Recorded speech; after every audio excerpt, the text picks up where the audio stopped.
y en todos los, se podría decir, más de 100 debates que he tenido con escépticos, agnósticos, politólogos, ateos, etcétera, etcétera, siempre me he enfrentado, cuando atacan la Biblia, preguntarles si ya la leyeron. Y créanme que casi un 80% de las personas que discuten, agreden o son hostiles a la Biblia o la critican, ni siquiera la han leído. Y cuando te dicen, ya la leí, quiere decir que comenzaron desde el Génesis. Imagínense nada más. La Biblia no se comienza a leer desde el principio, sino desde el Nuevo Testamento. Y te dicen, ya la leí, o sea, leí los 66 libros en 3 o 4 meses y con eso ya entendieron los secretos de Dios. Qué tremendo, ¿verdad?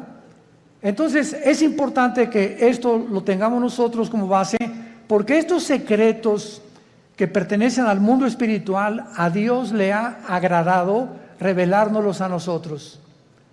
Cuando Jesús comenzó a hablar en parábolas, Mateo 13, Marcos capítulo 4, etcétera, etcétera, les dijo a ustedes, a los discípulos, a los que me siguen, les he dado a entender las cosas que estoy contando en las parábolas. Que el sembrador salió a sembrar, que el trigo, la cizaña, las aves del cielo, la tierra, etcétera, etcétera, que la gente ni siquiera entiende, tenían un trasfondo espiritual dado a los que siguen a Jesús. Entonces, si tú eres una persona, o los que nos escuchan, que quieres respuestas, por ejemplo, ¿por qué Dios permitió el mal en el universo? ¿Por qué, si Dios sabía que Adán y Eva iban a pecar, por qué los creó sabiendo como omnisciente que es Dios, etcétera, etcétera? No vas a tener respuestas hasta que comiences a seguir a Jesús, porque a Dios no le interesa enriquecer tu conocimiento intelectual, sino cambiar tu vida, transformar tu vida.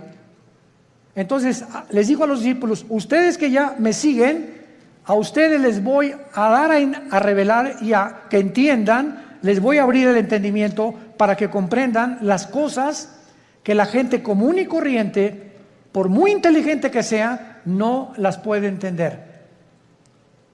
El libro del Apocalipsis, que es el 66º libro de la Biblia, es un libro lleno de símbolos. Y todos estos símbolos que aparecen en el Apocalipsis aparecen en el Antiguo Testamento. Casi la mitad de las citas del Apocalipsis vienen del Antiguo Testamento. Entonces, si yo quiero entender en el Apocalipsis qué significa Babilonia, o los 10 cuernos, o las 7 cabezas, o quién es la bestia, necesito tener un conocimiento anticipado del libro de Daniel, del libro del Génesis y del libro de Ezequiel, principalmente para yo poder interpretar o enseñar el Apocalipsis. Entonces, vamos a abordar en esta mañana, en esta serie que me ha parecido veras maravillosa, y yo mismo estoy asombrado cada vez que descubro más y más misterios en la Biblia, el misterio de Babilonia. En la Biblia hay 2 palabras, 2 ciudades que se mencionan más que cualquier otra nación de toda la historia. Y la primera es Jerusalén. Es la que más se menciona desde el Génesis hasta el Apocalipsis. Y la segunda es Babilonia. Cuando la Biblia termina en el Apocalipsis mencionando a Babilonia, a una ramera que vamos a ver ahorita, por eso se le llama un misterio, porque es la madre de las rameras y de las abominaciones de la tierra, tenemos que entender que en el Antiguo Testamento fue en la tierra de Babilonia donde comenzó la brujería, la astrología, el ocultismo, las ciencias ocultas y todo aquello que pertenece a la dimensión satánica tuvo su origen en Babilonia. Ahora bien, la palabra Babilonia y Babel son intercambiables. Pero encontramos nosotros en Génesis capítulo 10 que la primera ciudad que Nimrod se le menciona en Génesis 10 del 8 al 10 como un cazador delante de Jehová. Pero esa palabra delante de Jehová significa en contra de Dios en el original hebreo. Y él fue el primer hombre que levantó Babilonia, que después acabaron levantando una torre, Génesis 11, la torre de Babel, donde Dios tuvo que confundir las lenguas, porque si ellos continuaban con ese sueño, con ese anhelo de llegar al cielo y de tener comunicación con los astros, etcétera, etcétera, ellos iban a acabar completamente destruidos por Dios. Entonces, la gran variedad de lenguajes que hay en el mundo es una manifestación de la misericordia de Dios, porque de otra manera nos acabaríamos todos, pero en 3 días. Entonces, gracias a que unos hablan francés, otros español, otros italiano, etcétera, etcétera, el mundo ha durado casi 6,000 años. Muy bien, ahora Babilonia, aparte en el Antiguo Testamento, aparece con otros nombres geográficamente. Uno de ellos es la tierra de los caldeos. La tierra de los caldeos. Y esta palabra, la tierra de los caldeos, esta frase significa la gente que vivía en Caldea, y Caldea era Babilonia. Entonces, cuando tú oyes la tierra de los caldeos, es la zona geográfica donde la humanidad se comenzó a levantar en contra de Dios. Y actualmente, geográficamente, se encuentra en la nación de Irak. Ahí lo que es ahorita Irak y Siria. Porque en el Antiguo Testamento, Irak y Siria era la tierra de la Mesopotamia y no había una división. Estas dos naciones no están divididas todavía, y toda esa área geográfica es precisamente donde comenzó la humanidad, de acuerdo a la Biblia. Porque por ahí corre el río Tigris, que nace en en Turquía, son como 3,000 kilómetros, y desemboca en el Golfo Pérsico, donde ahorita hay una gran tensión, por cierto, entre Irán, Inglaterra y Estados Unidos, porque Irán continúa apoderándose de los barcos petroleros ingleses, porque está provocando Irán. No sé si leen los periódicos, anoche otro escándalo, que no han soltado el barco que capturaron los iraníes en el Golfo Pérsico, el estrecho de Hormuz, que es exactamente junto a Irán, porque ellos quieren una guerra contra Estados Unidos por el grupo Hezbollah terrorista, para que si Estados Unidos actúa a través de la naval y a través de la guerra y viene un enfrentamiento, entonces entraría a la guerra Israel, y bíblicamente los judíos destruirían Elam. Apúntalo, de Enrique, L-A-M. Elam es una franja que está dentro de Irán, junto al Golfo Pérsico, pero es la parte más pegada al Golfo Pérsico, al estrecho de Hormuz. Y ahí en Elam, que pertenece a Irán, es donde se encuentran los reactores nucleares más poderosos de Irán. Ahí están las centrifugadoras del uranio 235, que es el elemento químico para producir la bomba atómica o las bombas nucleares. Entonces, de acuerdo a la Biblia, en el libro de Jeremías y en el libro de Ezequiel, se profetizó hace 2500 años que Elam iba a ser destruido, no Irán, porque Irán va a sobrevivir a la guerra de Ezequiel 38 cuando se una con Rusia y Turquía para destruir Israel, cosa que no lo van a lograr. Entonces, Babilonia significa confusión. Confusión. Otras traducciones la han puesto porque en la Torre de Babel querían ellos tener una puerta para con Dios. Querían que era una puerta al cielo que los iba a comunicar con los dioses. Pero la palabra Babel es básicamente la palabra confusión. Entonces vemos que nosotros, que desde el principio de la humanidad hasta el final de la humanidad, los seres humanos vivirán confundidos sin Dios. Esto es lo interesante de por qué aparece otra vez la palabra confusión al terminar el Apocalipsis, relacionado con las religiones.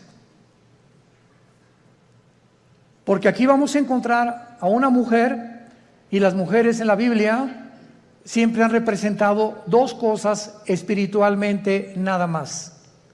Encontramos, ¿verdad?, a las mujeres que representan la iglesia, porque la iglesia se le compara con una mujer, y la otra Jezabel, o la gran ramera, que representa las religiones o la falsificación del camino a Dios, que es lo que querían hacer con la torre de Babel.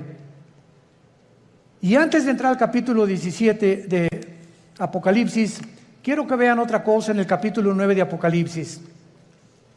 Rápidamente regresen al capítulo 9 y vean ustedes algo tremendo. Vemos nosotros en la sexta trompeta, Apocalipsis 9, versículo 13 en adelante, de qué manera se describe en la sexta trompeta uno de los ríos que atraviesan Babilonia. El sexto ángel tocó la trompeta y oí una voz de entre los cuatro cuernos del altar de oro que estaba delante de Dios, diciendo al sexto ángel que tenía la trompeta: desata los cuatro ángeles que están atados junto al gran río Bravo. ¿Eso dice? No, ¿verdad? Junto al Nilo. Tampoco. Qué interesante que hay cuatro principados satánicos ahorita atados junto al río Éufrates, que es el río que atraviesa Irak y Siria, y que desemboca en el Golfo Pérsico, donde hay una gran posibilidad que estalle una próxima guerra. En otras palabras, de acuerdo a la Biblia, el área geográfica más endemoniada que hay, más satánica, más que el Teposteco y más que cualquier otro lugar donde hay brujería a la mexicana, es Irak e Irán. Ahí están cuatro principados atados, y dice la Biblia, y fueron desatados, versículo 15, los cuatro ángeles que estaban preparados para la hora, el día, el mes y el año, a fin de matar a la tercera parte de los ángeles. En otras palabras, el mundo que vivimos actualmente está bajo el control de ángeles, pero no ángeles buenos, ángeles caídos. Y la Biblia nos corre las cortinas y nos muestra que en esta época que estamos viviendo, que ya se va a acabar, vamos a entrar a donde ya los ángeles caídos serán completamente derrotados, y entrará Cristo con la iglesia a gobernar el mundo por 1000 años, después la Nueva Jerusalén, después la eternidad. Pero dice Hebreos capítulo 2, Dios no sujetó el mundo venidero a los ángeles. O sea, el mundo que viene después del de nosotros, ya los ángeles no van a tener parte, ahorita sí la tienen. Y esto lo explica el capítulo 10 de Daniel, el capítulo 7 de Daniel, el capítulo 2 de Daniel, Ezequiel capítulo 28, Isaías capítulo 14, etcétera, etcétera, donde cada nación, Grecia, Egipto, los medos, los persas, los romanos, los babilonios, todos tenían ángeles que les decían a los gobernantes lo que tenían que hacer. Y eso el mundo pues no lo sabe, ¿verdad? Por eso se nos manda a orar por nuestro gobierno, porque hay ángeles que están influenciando tremendamente los asuntos del mundo terrenal donde tú y yo vivimos. Muy bien, vayamos pues a Apocalipsis 17 y veamos este conflicto y este misterio que vamos a resolver, que es el primero de Babilonia. Vino entonces uno de los 7 ángeles que tenían las 7 copas y habló conmigo diciéndome: ven acá, te mostraré la sentencia contra la gran ramera, la que está sentada sobre muchas aguas. Brínquense al versículo 18. ¿Quién es la ramera? Y la mujer que has visto es una ciudad. ¿Ven cómo la Biblia se interpreta a sí misma? No es de interpretación privada la Biblia. La misma Biblia se interpreta a sí misma. Y la mujer que has visto es la gran ciudad que reina sobre los dioses de la tierra. O sea, antes de seguir abordando, la Biblia profetiza en este capítulo que vendrá una ciudad que se va a levantar en el mundo religiosa. Y que esta ciudad religiosa está mezclada con la política. Y que al mismo tiempo esta ciudad va a gobernar la política durante 3 años y medio, y la política que va a reiniciarse con el anticristo va a matar a la mujer, o sea, va a incendiar esta ciudad, y entonces los últimos 3 años y medio de la gran tribulación vendrá la persecución del anticristo. Entonces, los primeros 3 años de la tribulación, la persecución es religiosa. Y los últimos 3 años es política. Y esto es interesantísimo, porque la unión de la religión con la política ha sido durante toda la historia. Un ejemplo, para que no se empachen. ¿Cuáles son los 2 poderes que mataron a Cristo? Los 2 espíritus que mataron a Cristo. El espíritu religioso, no fue el espíritu comunista, ni socialista, ni el espíritu ateo, fue el espíritu religioso y el espíritu político. Cuando salió Pilato ante el pueblo, le gritaron los líderes religiosos: crucifícale. El poder religioso, representado por los fariseos, influyó en el poder político de Pilato. Él representaba como procurador, y Pilato se lavó las manos y dijo: es que yo no encuentro ningún mal en este hombre. Y entonces ellos comenzaron a gritarle: crucifícale, crucifícale y entréganos a Barrabás. Porque la costumbre era que cada Pascua se soltara a un preso político. Entonces vemos nosotros cómo el poder político cede a la presión del poder religioso, y entre los 2 se encargan de matar al Mesías del mundo. Y desde entonces, antes y por toda la historia, vemos todos los emperadores con brujos. Siempre los emperadores y los presidentes y los gobernadores siempre han tenido personas del mundo del ocultismo. Dichosos los que se han salvado y han tenido cristianos de consejeros, pero siempre han estado consultando a los brujos, a los astrólogos, a los ocultistas. Los invitan a sesiones espiritistas para que invoquen espíritus, pero la unión entre el mundo religioso del oculto, lo vamos a descubrir. El mundo religioso pertenece al ocultismo. Se van a sorprender de muchas cosas.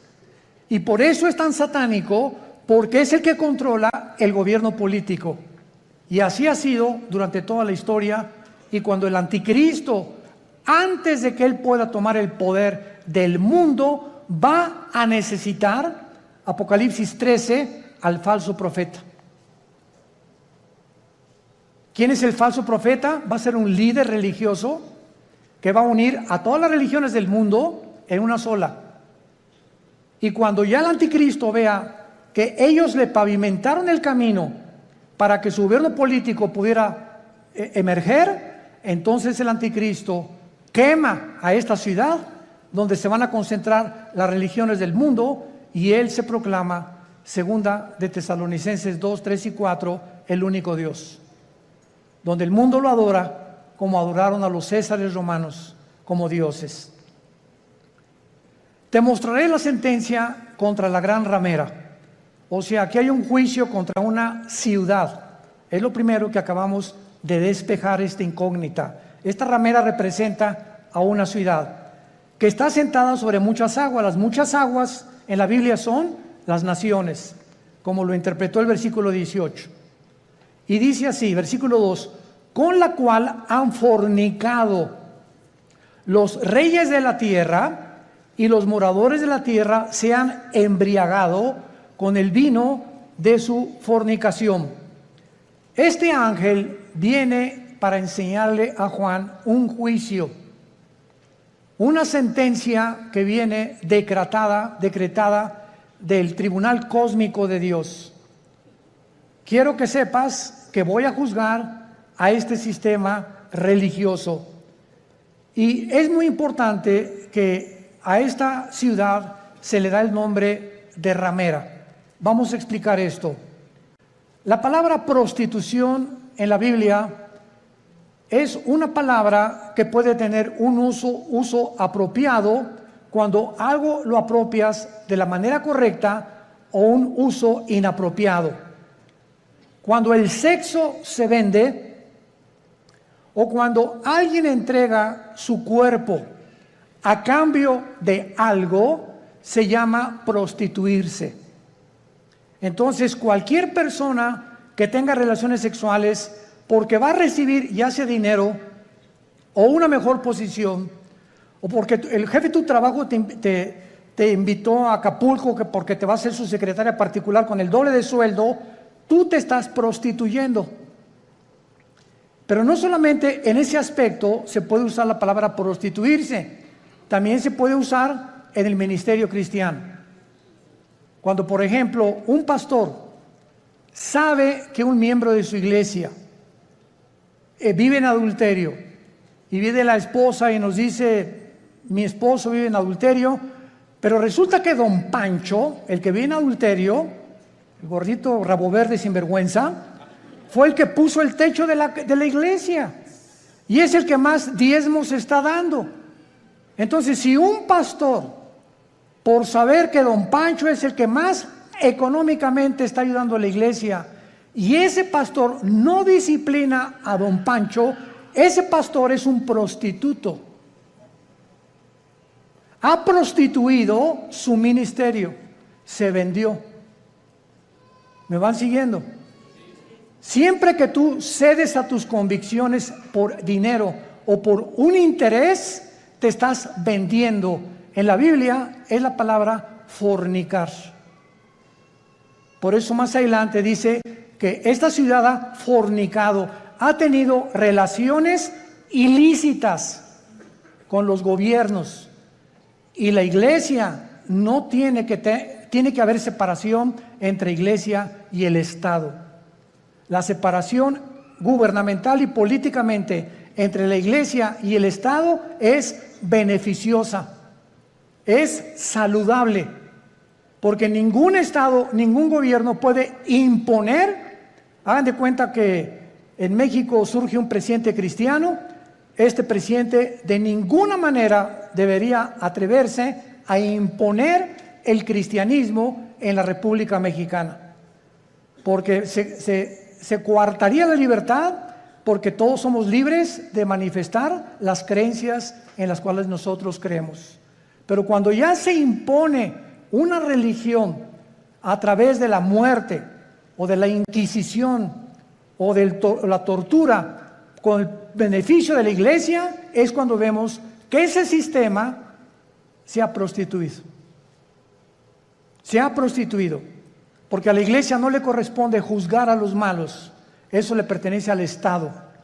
El Estado usa el Estado de Derecho para castigar a los malos, silla eléctrica o pena capital o pena perpetua, lo que sea. La iglesia tiene la función de predicar el Evangelio para que el corazón del ser humano sea transformado. La justicia la aplica el Estado, no la iglesia.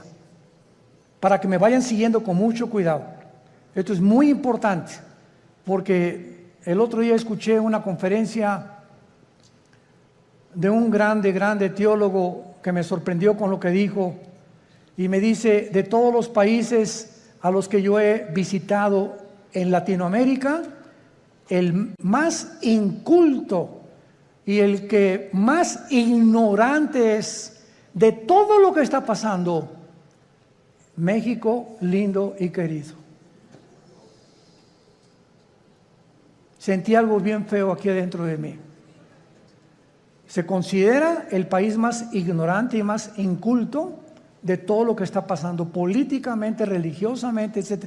Como que si al mexicano no le importa más que el Calimán y las telenovelas y el América, desde luego.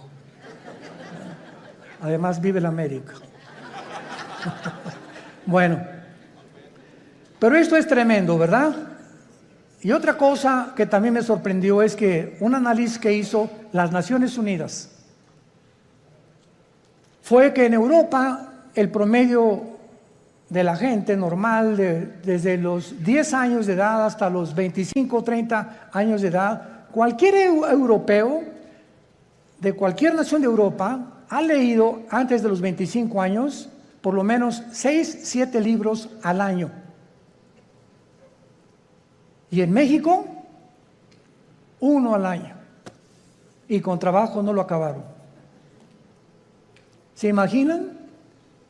Estamos con el esto, con el Calimán, la televisión, ausentes completamente de cultivar nuestro espíritu, nuestra mente intelectual. Me gradúo de abogado y jamás me vuelvo a meter a la jurisprudencia ni a los libros. Me gradúo de médico, no me actualizo con todos la tecnología impresionante en la medicina que hay actualmente. Por ejemplo, no sé cuántos de ustedes han notado que ya no uso lentes. Asústame. No es para que se asusten, ¿verdad? Pero es increíble. Tengo como 40 años usando lentes. Yo tenía hipermetropía, estigmatismo y no podía leer. Ahorita tengo una visión de 20/20, impresionante. ¿Saben lo que me hicieron? Resulta que hay...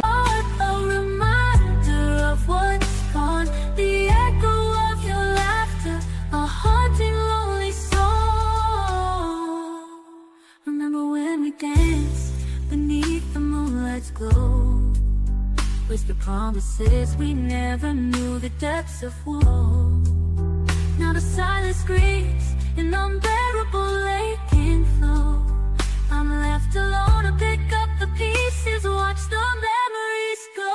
Maybe someday the pain will subside. Maybe someday I'll find peace inside. But for now I'm lost in the wreckage of our pride, haunted by the ghost of love, the way you said goodbye. Scars of love etched upon our soul, a symphony of pain. En Dallas, Texas, está uno de los médicos oftalmólogos que trajo el rayo láser. Pero a mí no me hicieron nada más el rayo láser, sino que me hicieron 2 implantes de la oftalmología, 2 implantes intraoculares. O sea, me metieron 2 ojos o 2 lentes, no sé. Y cuando yo le pregunté al oftalmólogo después, duró 16 minutos la cirugía. Primero uno y como al mes me hicieron el otro. Y le dije, bueno, ¿cómo está esta explicación? Y me dice, mira, hay 5 tipos de lentes. El que te metimos a ti se llama ultralight. ¿Qué significa esto? Con un rayo láser te perforamos una incisión milimétrica y por un tubo te metimos un lente envuelto como un taco. Y entró el lente y dentro de tu ojo se abrió como una tortilla. Y entonces se tiene que ir pegando a la parte de atrás, al tejido, y en ese momento, bueno, me dieron entrenamiento, ¿verdad? Todos los días me dieron que tenía que hacer una pluma así, acercármela todo nomás, como 50 o 100 veces, hasta que ya pudiera ver de cerquito. Ahorita ya no necesito nada, ya puedo ver de lejos, ya la luz casi no me molesta. Pero es impresionante la tecnología de la oftalmología y de todas las demás ramas de la ciencia del siglo XXI. A mi hijo Caleb le hicieron en 7 minutos el láser, nada más que él no le hicieron cirugía.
A él con el puro láser le quitaron los problemas que tenía de la vista con una garantía de 35 años.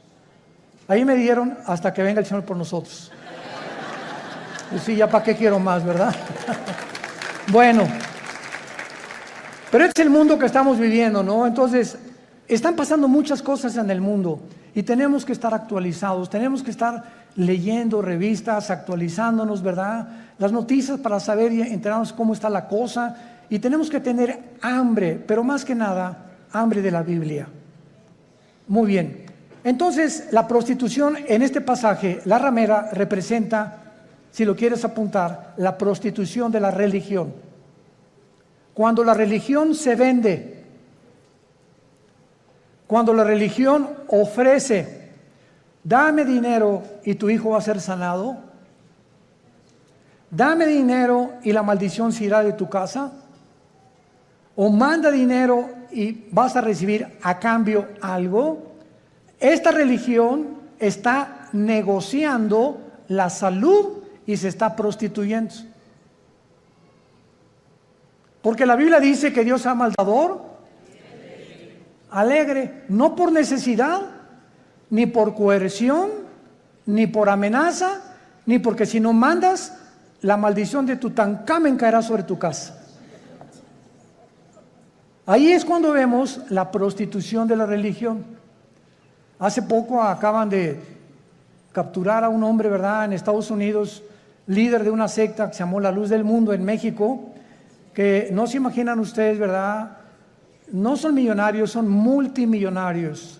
Y lo más asombroso es que el 70% de las gentes que van a estos millones de personas que pertenecen y el dinero que tienen, son gente humilde, son gente de pobres, o sea, de la clase indígena y de casi, como decía Cantinflas, desleídos y deslustrados.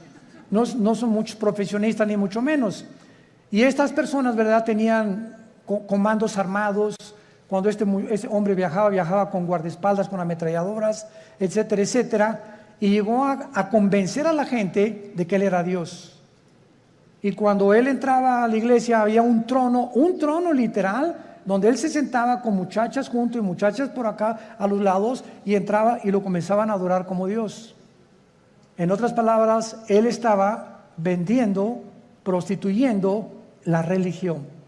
Y así hay cantidad de sectas, e inclusive se puede dar en iglesias cristianas. Cuando los líderes, vuelvo a repetir, por causa del dinero o por conveniencia del dinero, se venden y sus convicciones las crucifican para poder obtener lo que ellos están ofreciendo mediante milagros. Este es el problema de las religiones que se prostituyen. Muy bien. Y esto es lo que sucede en Apocalipsis 17, como lo vamos a ir viendo, una ciudad prostituta que ha fornicado, dice el versículo 2, con los moradores de la tierra. Y más o menos ustedes ya pueden irse dando cuenta de quién estamos hablando. La única, para que ustedes estén enterados, sin afán de ofender a nadie, la única religión que existe en el mundo, la única que tiene un lugar en las Naciones Unidas, es Roma.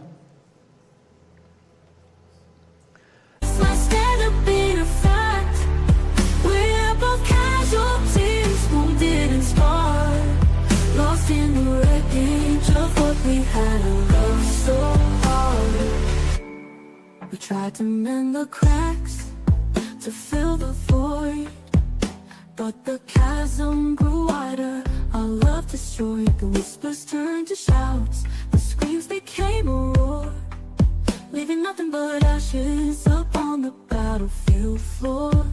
Now the walls are cracking, the foundation's weak. Every word a dagger, every touch a shriek. My heart's a prisoner, trapped in a cage of pain, haunted by memories, driving me insane. This is the end, the final act, never last. Let's not stand up in a fact. La única religión que durante 18 siglos en Europa no permitía que los reyes se casaran más que con los que ellos autorizaban.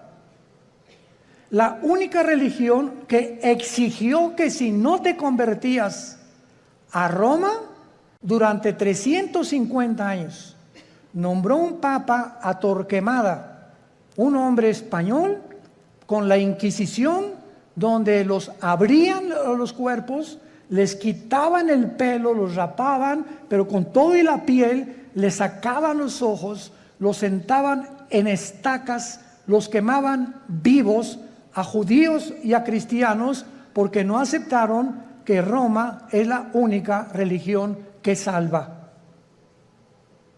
Y hasta el siglo XXI, los estatutos romanos continúan enseñando lo mismo. Fuera de Roma no hay salvación. Esto es impresionante. Cuando yo tenía 12 años de edad, les he contado a muchos, fuimos educados, mi hermano Alejandro y yo, en colegios lasallistas, San Juan Bautista de La Sal. Y a los 13 años vivíamos en Acapulco, entré al seminario, yo quería ser cura, porque nos enseñaron los hermanos lasallistas en aquel tiempo el latín, en aquel tiempo éramos acólitos, el cura daba la misa en latín, cuando entraba supuestamente al altar, ¿verdad?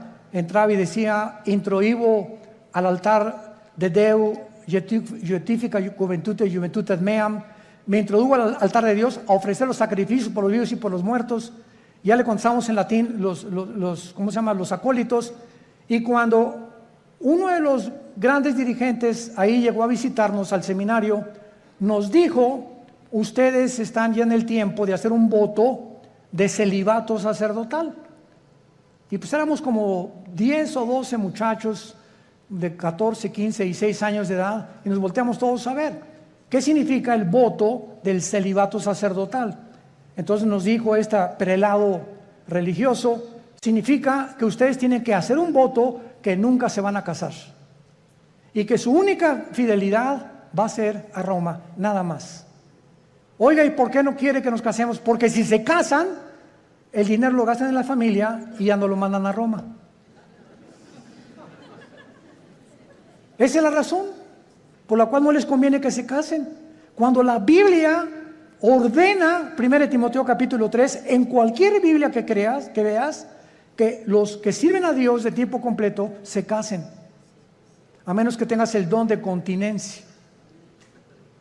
Pero esto es increíble. Ahí fue cuando yo me decepcioné, ¿verdad?, de la religión. Lloré, le dije a mi papá, yo ya no creo en nadie, y me hice ateo.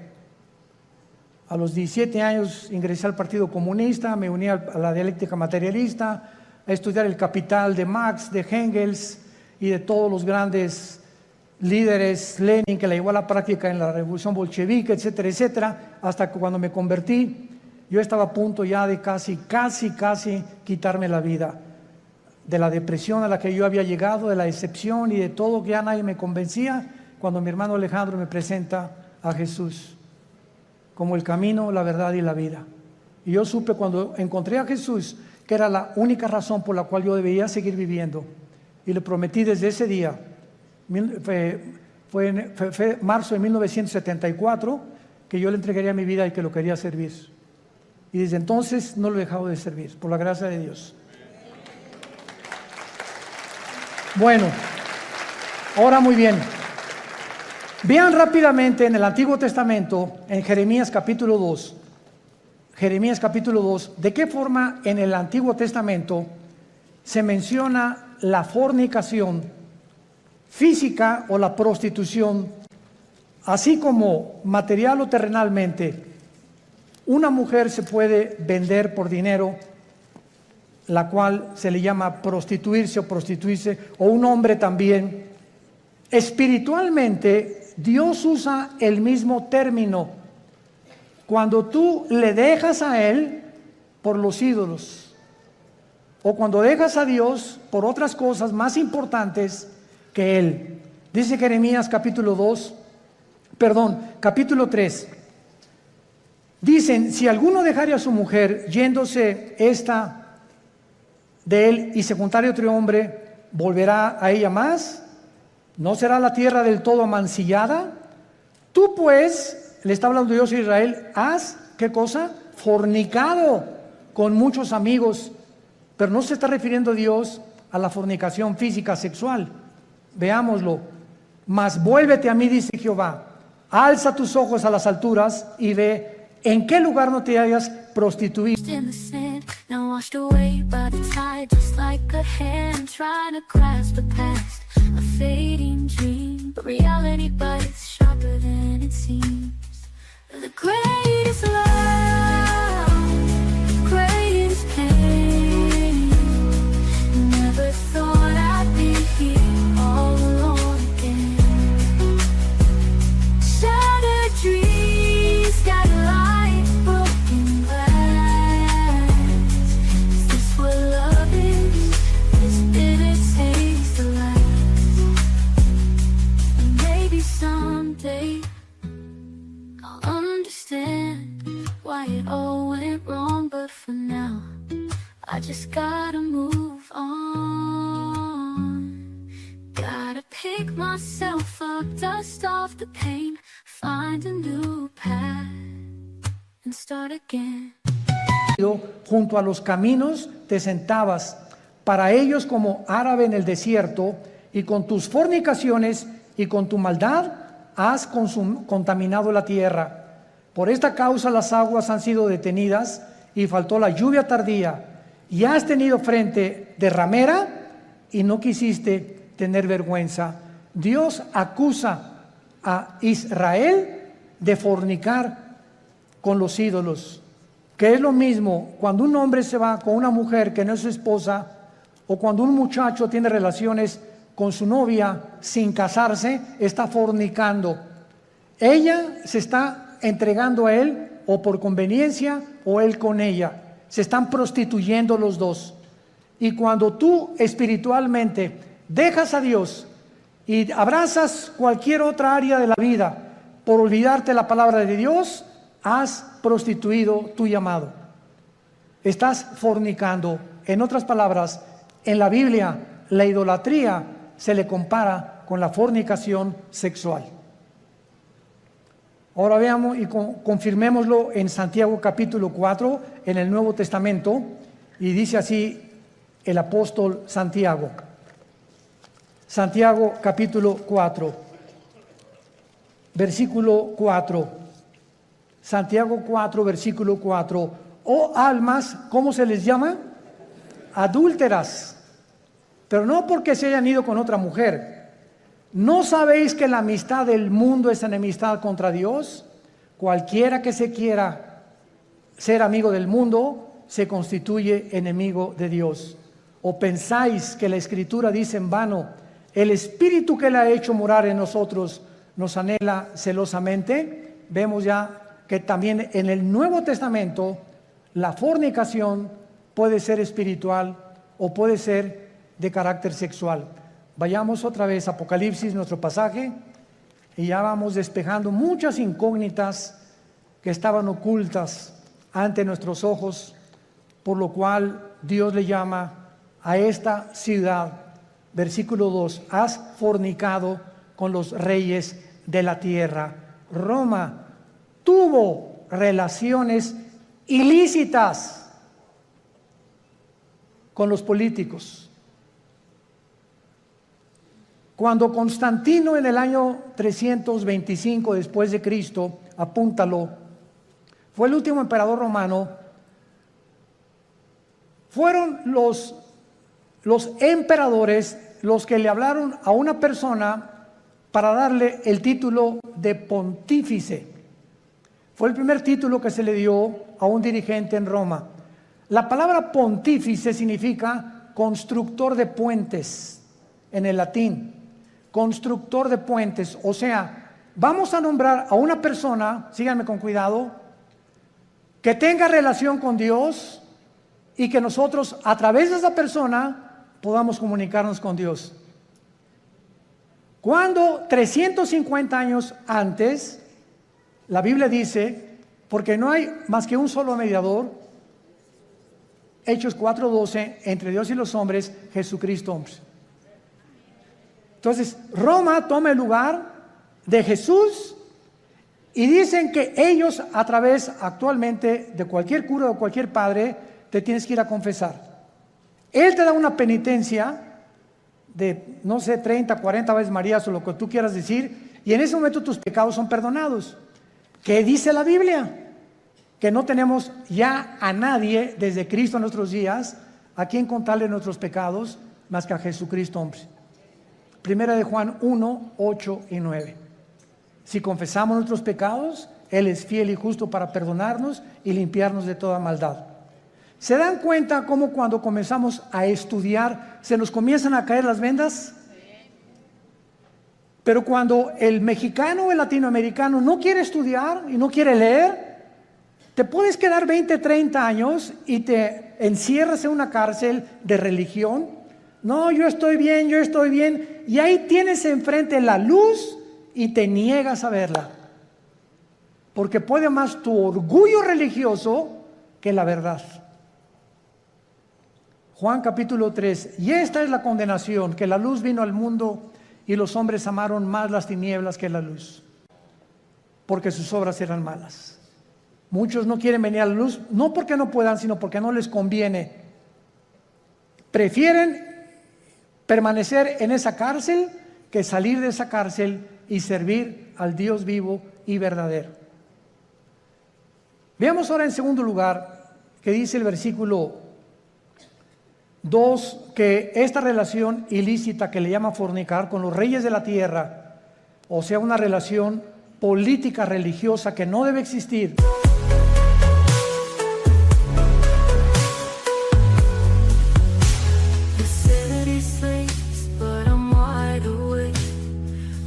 By the promises we made, a broken compass, lost in the dark, searching for answers, leaving my mark.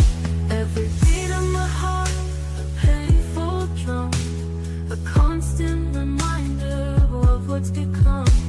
A shattered dream, a love in despair, holding on to fragments I can't bear to share.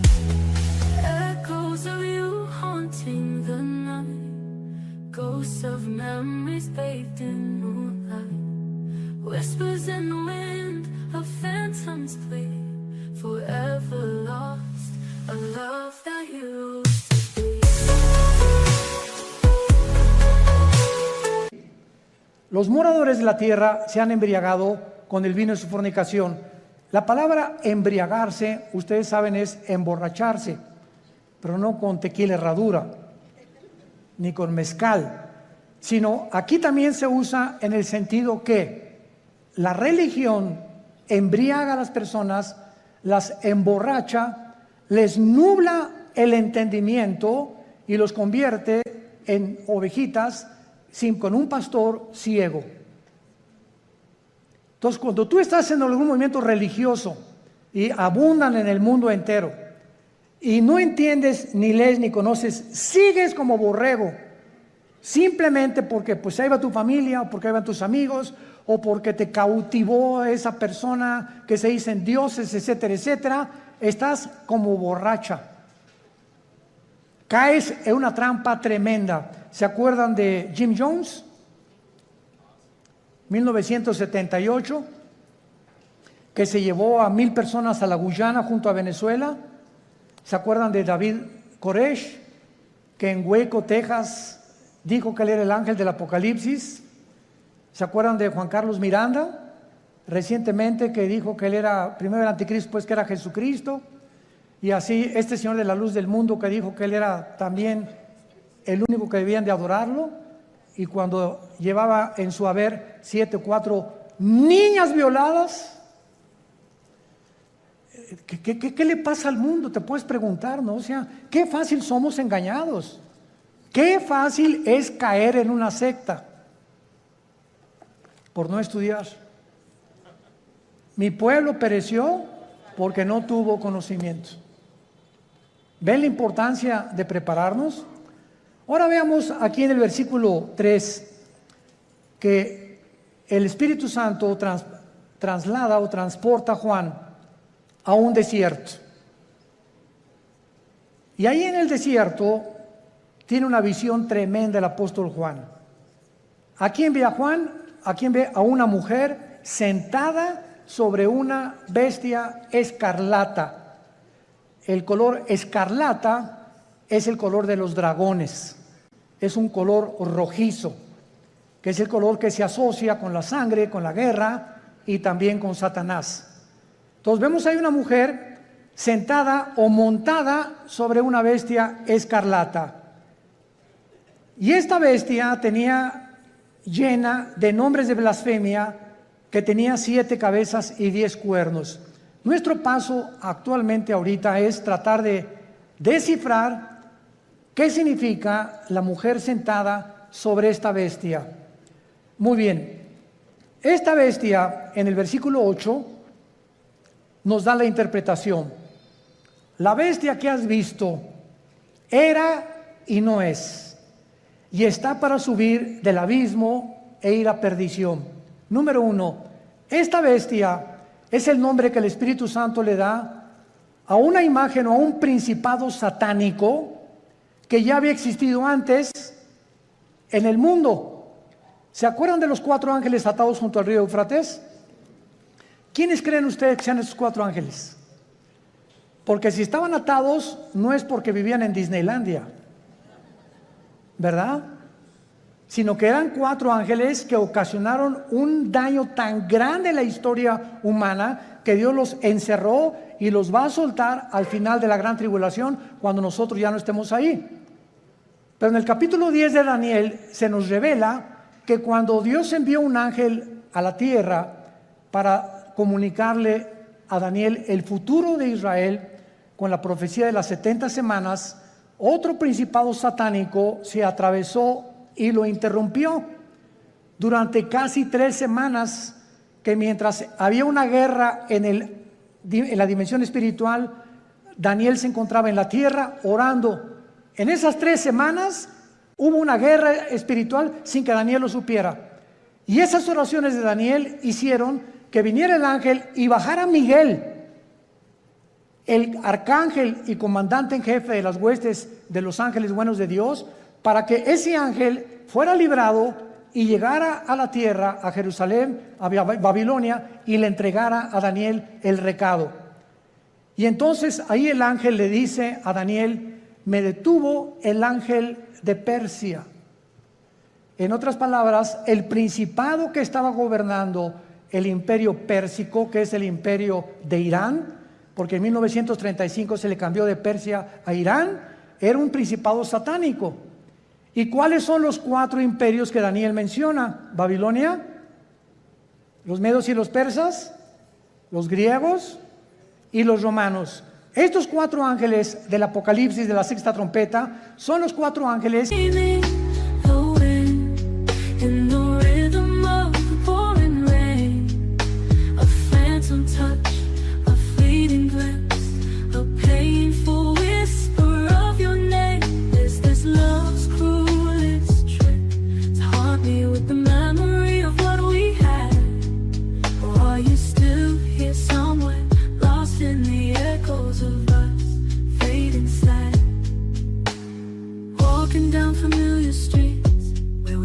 hold our hand. Every corner, every cafe, a reminder of our plan. Now I'm adrift in this city, lost in the maze of my own despair. Searching for answers, searching for you, searching for something to share. Maybe we were meant. Que estuvieron al frente de los más grandes imperios del pasado y que fueron imperios antisemitas. Y van a volver otra vez a resurgir. Pero aquí hay un ángel que está en el abismo. ¿Qué es el abismo?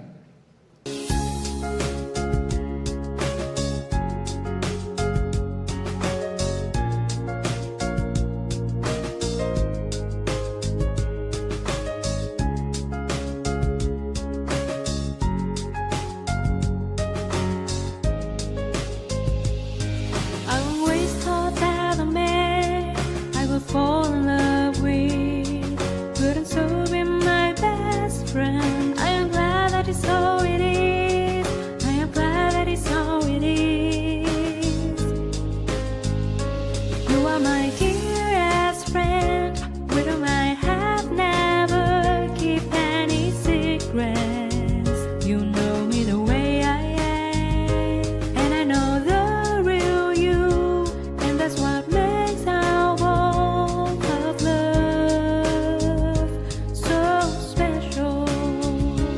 You are my dearest friend, with whom I have never kept any secrets.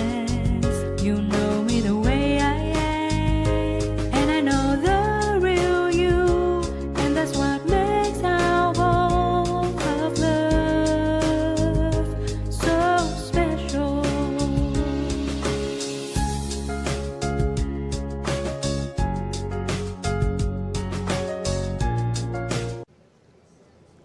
Muy bien, la Biblia nos habla de que hay prisiones en el centro de la tierra. Una es el infierno. ¿Quién está en el infierno? ¿Tu comadre? ¿Tu tía? ¿Tu tío? No sabemos, ¿verdad? El infierno es el lugar de los espíritus humanos, nada más, desde Adán hasta nuestros días, que bajan al centro de la tierra. Todos los que murieron sin Cristo o rechazaron la salvación se encuentran en el infierno. En el infierno no hay demonios. Ahora, el lugar de los demonios, cuando Cristo vino al mundo, el gadareno le dijo a Cristo, ¿verdad? O cuando los iba a sacar del endemoniado, le dijeron a Cristo: no nos mandes al abismo, déjanos meternos en los puercos, porque los demonios saben que al bajar al abismo ya no salen hasta Apocalipsis capítulo 9, que se les va a abrir la puerta y van a invadir el mundo. ¿Se imaginan? Ahorita hay maldad. Ahora imagínense con todos los demonios sueltos. Entonces en el abismo están los demonios, en el infierno los seres humanos, en el Abadón o en el Tartarus están los ángeles caídos que Dios ha guardado por ahí y que también serán soltados después. Y hay otros ángeles que están guardados y que ya nunca jamás, por toda la eternidad, van a ser soltados. Entonces la Biblia nos muestra claramente que esta bestia que estaba viendo Juan, no hay otro nombre más que bestia para darle, porque la palabra bestia en el griego significa algo cruel, rapaz, sanguinario, que no se le puede comparar a un tigre, ni a una hiena, ni a un león, ni a una águila. No hay ningún animal comparado, y por eso se le adjudicó el nombre de bestia. Y esta bestia es el anticristo. ¿Qué nos dice la Biblia? Que cuando surge el anticristo, que lo más seguro es que el diablo va a tener relaciones con una prostituta.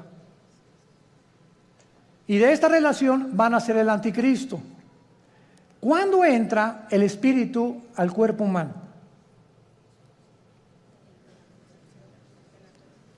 Cuando mi papá se juntó con mi mamá, el cromosoma Y de mi papá se juntó con el óvulo de mi mamá, doble X, se formó una célula de 46 cromosomas que le llaman el cigoto o el cigote, ¿verdad? Y después ahí es el feto y ahí se va formando la criatura. La pregunta es la siguiente: ¿cuándo entra el alma humana o el espíritu al cuerpo humano?